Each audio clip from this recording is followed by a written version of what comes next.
चित्रपटाची मूळ संकल्पना तुम्हाला नेमकी कशी सुचली आणि याबद्दल थोडक्यात आधी माहिती द्या.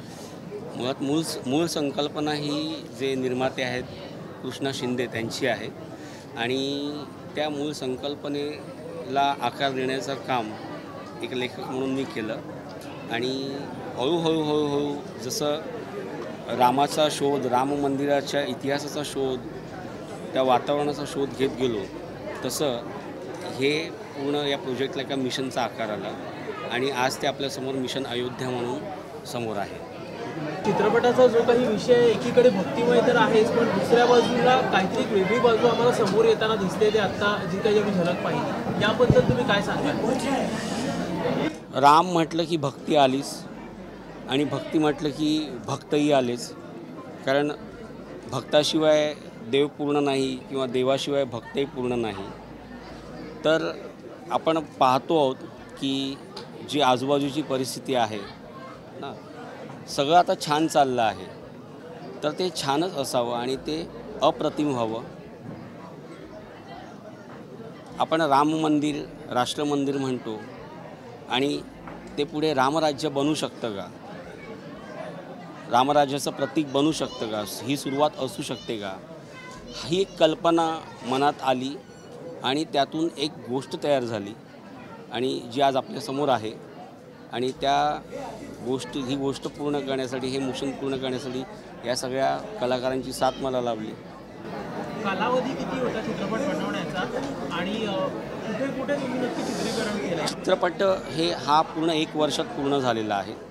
म्हणजे याच वेळेला मी याचं लेखन सुरू केलं आणि साधारण एक महाराष्ट्रात आम्ही मुंबई, ठाणा, महाराष्ट्रातला काही भाग, संभाजीनगर आणि त्यानंतर UPमधील अयोध्या, म्हणजे जिथली गोष्ट आहे तिथे आम्ही शूट केलं आहे. म्हणजे सांगायला मला आनंद वाटतो की राम मंदिर झाल्यानंतर अयोध्येमध्ये चित्रित होणारा हा पहिला सिनेमा आहे. याचा आम्हाला सर्वांना अभिमान आहे आणि फार अप्रतिम असं अयोध्या आहे. म्हणजे आपल्याला आता राम मंदिराच्या अनुषंगाने दिसते ती अयोध्या एक आहेच जी चकाचक आहे, पण त्याचं जे खरं सौंदर्य आहे ते आत आहे. म्हणजे जी जुनी अयोध्या आहे त्यात आहे. तर हे सगळं अनुभव करताना, तिथे शूट करताना फार वेगळा एक अनुभव होता आणि खरं सांगतो की रामाचा आशीर्वाद असल्याशिवाय हे घडलं नसतं, कारण फारच विपरीत परिस्थितीमध्ये आम्ही शूटिंग केली. म्हणजे मे महिन्यामध्ये 44-46 टेम्परेचरमध्ये आम्ही शूट केलं आहे, जे फारच हॉरिबल स्थिती होती, पण त्यातून रामाचा आशीर्वाद होता म्हणून आम्ही निभावून गेलो. अगदीच थोडक्यात प्रत्येकाने आपल्या पात्राचा परिचय द्यावा आणि आत्ता जे काही तुम्ही सादर केलं त्याच्याबद्दल आपण सांगा. तेजस्वी. या चित्रपटामध्ये मी एका शिक्षकाची भूमिका करते, स्वाती मॅडम म्हणून, जी सगळ्या विद्यार्थ्यांमध्ये खूप लाडकी आहे.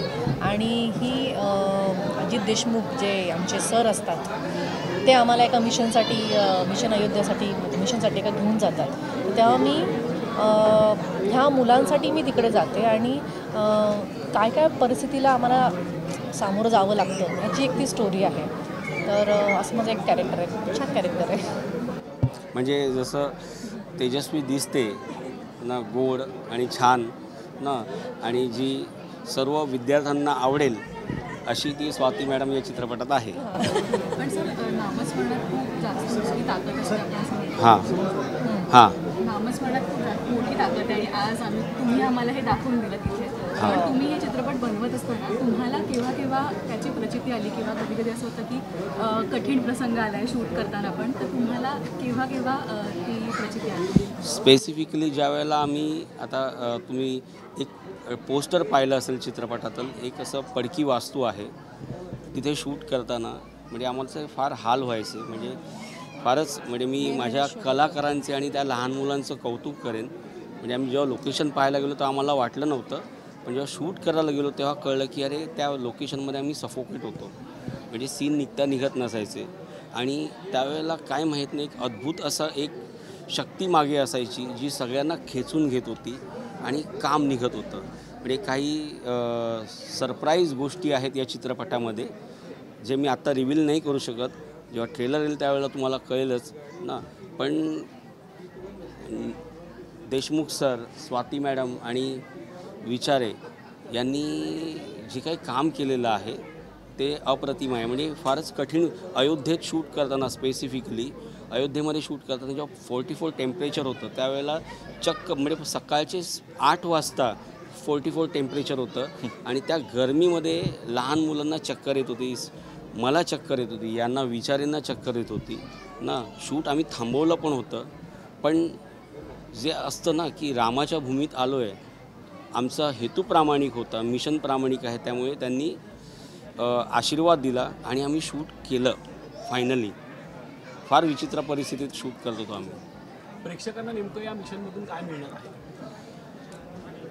प्रेक्षकांच्या मनात काही प्रश्न आहेत.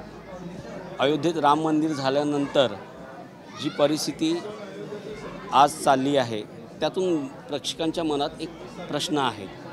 म्हणजे सगळ्यांना छान तर वाटतंच आहे, पण त्याही पलीकडे जाऊन काही छोटे छोटे प्रश्न आहेत ज्यांची उत्तरं त्यांना हवी आहेत, पण ते इग्नोर करतात. ठीक आहे, रामाच्या नावाने आपण माफ करूया.